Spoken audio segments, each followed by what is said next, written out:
how was your journey of conception? It was a very long journey, very difficult, but it's such a hush-hush topic, we don't talk about it, which means very few of us actually even anticipate that we might face a challenge like that, or we should consider something like that. Why do you think that people don't really talk about it? Is it a matter of fear? Is it shame? Is it just culturally not acceptable? I think all of the above, but there is a strong mixture of shame as well as a bit of an inhibition or worry that was it me that.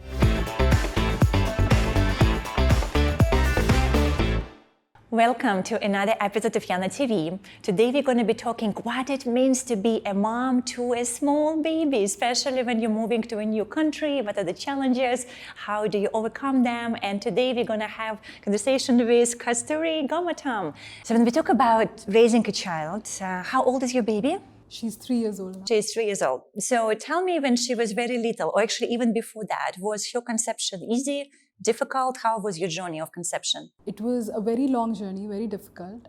We were married for almost 8 years. It took us 4 to 5 years since we planned for the baby to actually have her.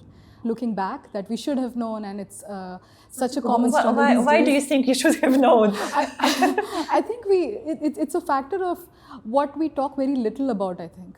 Because as I went through the journey, I realized, talking to my colleagues and my friends, that a lot of people go through it, but it's such a hush-hush topic, we don't talk about it. Which means very few of us actually even anticipate that we might face a challenge like that, or we should consider something like that in our process, right? Just get a medical checkup, know where you are, understand what it will take, right?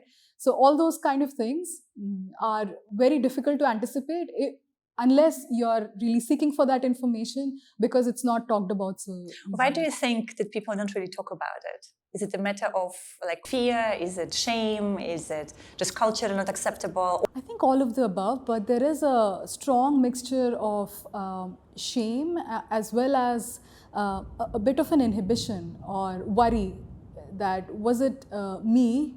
Like a guilt, in a sense. Am I the problem? Am I the problem? Am I the problem? Absolutely. And I don't want anyone to know if I'm the problem. Exactly. And on the contrary, none of us, whoever goes through a process like that and is facing any kind of problem, has any control, or it has very little, from what I have understood, on what we can do about those struggles, right? We need to understand, do the best in terms of the treatments we can take, the process we can go through.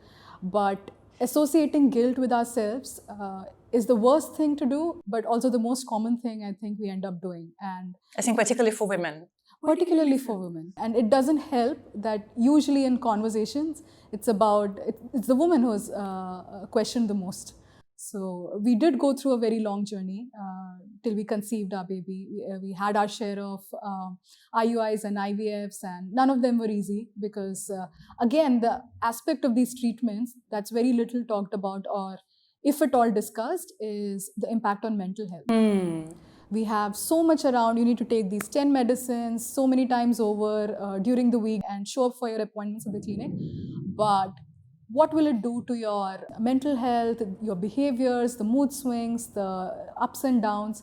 Nobody talks about. So it's new for me as a prospective mother going through the treatments, but it's also new for my spouse. He doesn't know, for example, what to expect from me. Am I grumpy and more angry than usual because I'm upset about something? Or why is she behaving so unusually? All of that we don't talk about for caregivers, we don't talk about for the patient at all.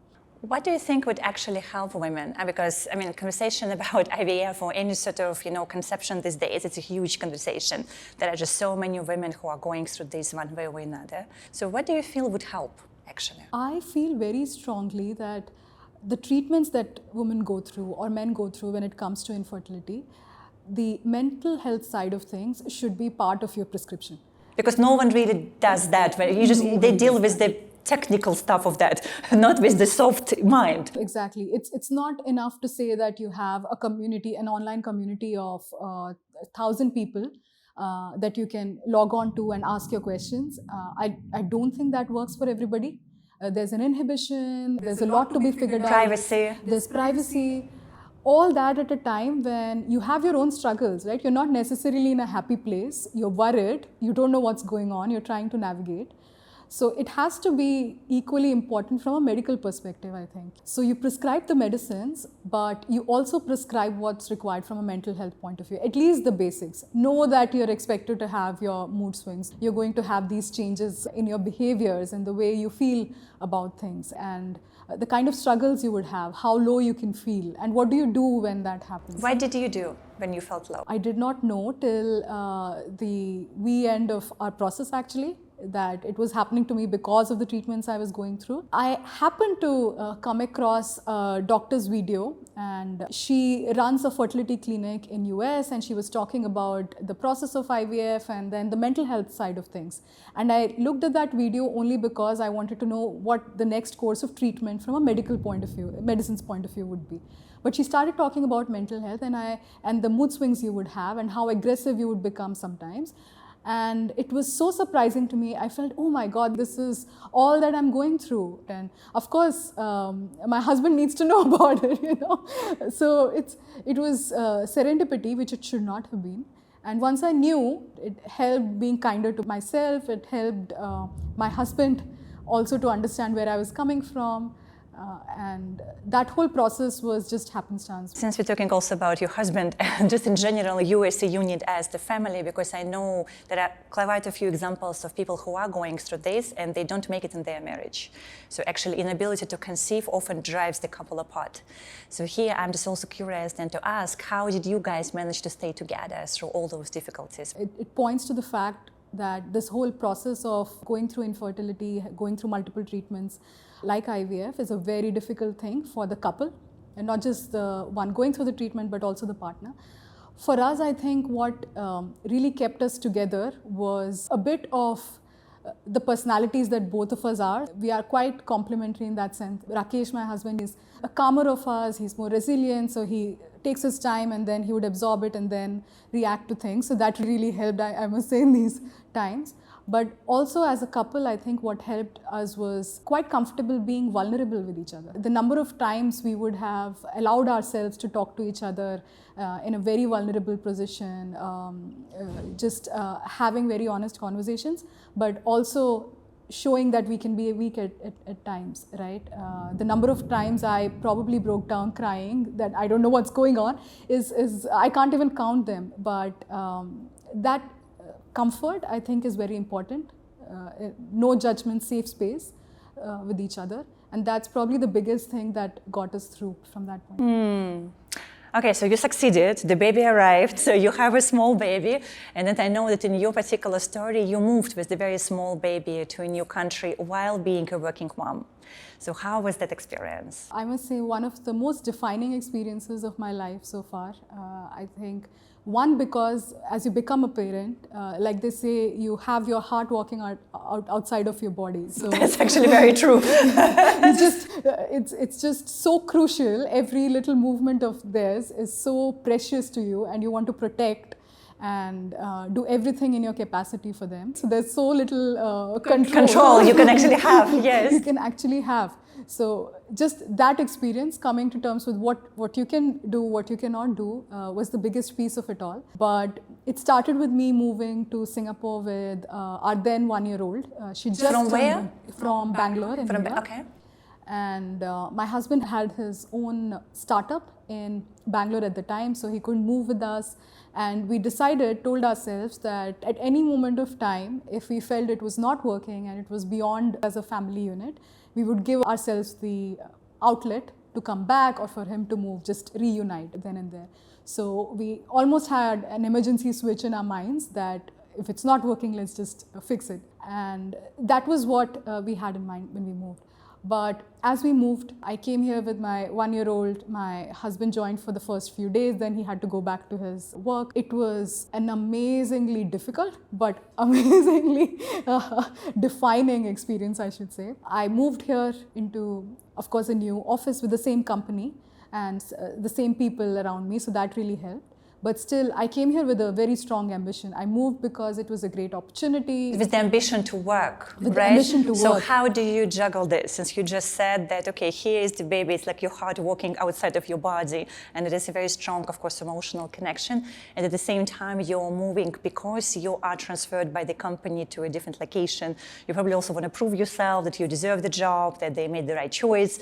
So what was the biggest challenge there? The biggest challenge there was stretching myself, both physically and emotionally. So I absolutely wanted to make sure that when I was present with my child, I was completely present. I told myself again and again not to bring work home or take home to work. So be absolutely clear in compartmentalizing the two lives that I had, which I now think we should have a little bit of flexibility with. But What do you mean? I think it's not practical to define very strong boundaries that way.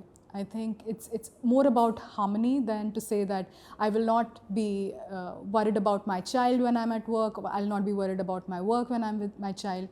It's important to be conscious that we are present, we are giving our best, but we can't switch off, which is what I tried to do early on. I thought I could switch it off, right? Don't think about that meeting that did not go well today. Don't think about the big thing tomorrow. When you're with the kid, you're just there, right? But acknowledging it and moving on is a lot easier. That's Basically, it's a bit like with the meditation when they say, right? When you try to meditate and you go, thoughts go away, and they never go away. And the other view on the meditation, you kind of say, okay, here are my thoughts and I'm okay, and they're just there and I don't care. And then you continue your practice. I find in this sense that when you don't put those very strong boundaries, it just flows. And then you learn to be a bit more holistic about it. That's such a beautiful analogy, absolutely. When we sit with ourselves to meditate, we tell ourselves, let the thoughts just move around us. I think we need to create that flow, which is different for everybody, but flow is important. They are not thick, straight lines, which we can move over from one side to the other. So that's one thing, but I did stretch myself emotionally and physically a lot. So I would ensure that I'm present for my work. I would get it done during the day when she would be busy, or I would be at work and come back, take care of her when she's slept in the evening. I would have almost another shift.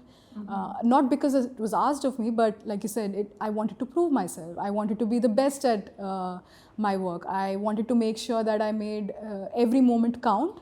Were there any costs to your physical or mental health as a result when you look back at it? Absolutely. I ignored my health for the first many months quite unconsciously, and that showed. So when I did not have the strength, physical strength, or I fell ill, I realized I couldn't be there for my child as much.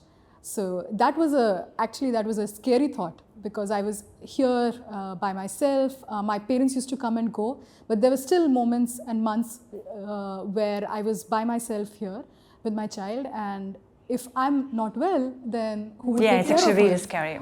So that stuck with me, that you cannot afford to fall ill, which is a strong thing. Aspire to. Yeah. But that really changed me for the better. I ensured that early in the morning when she's sleeping, I would go for my runs. So I went back to my runs, and that was one of the best things I did for myself. It not only improved my physical health, but also mental health. I think all runners would subscribe to it, that it's a mental health thing. It gives us joy, mental joy. It definitely is very good for your physical strength, but it did that.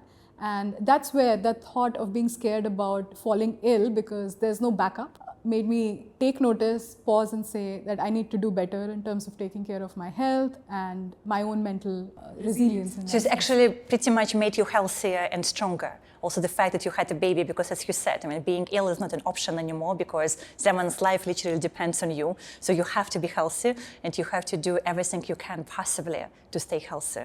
Absolutely. So again, when you look back at this particular time, because it's also such a common subject for so many young moms with young babies who are also working, it's a constant struggle, dance, trying to find the balance between the two and also take care of yourself. So if you would look again back at that particular time, do you feel, is there something there you could have done differently now with the experience you have today? Quite a few things I think I could have done differently. For example, one, I could have taken better care of my health. I think this notion of I am sacrificing everything I have for my child, for my work, for my ambition and my motherhood it doesn't end well. You really need to take care of yourself if you want to do well in either of them or together. And the second thing, I would do what I feel is right. This piece is talked about so often.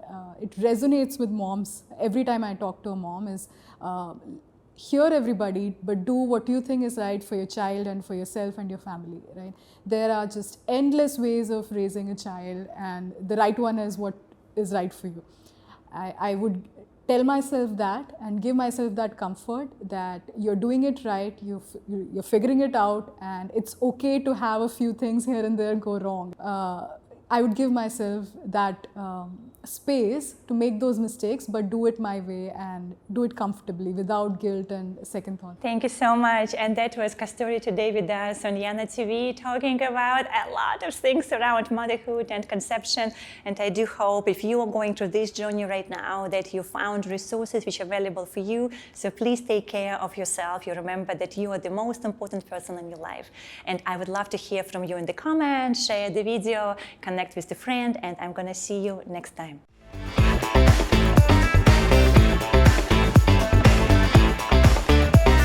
You just stay cool. It's all good, you know. They're just trying. The birds want to join our. Even I could hear the birds.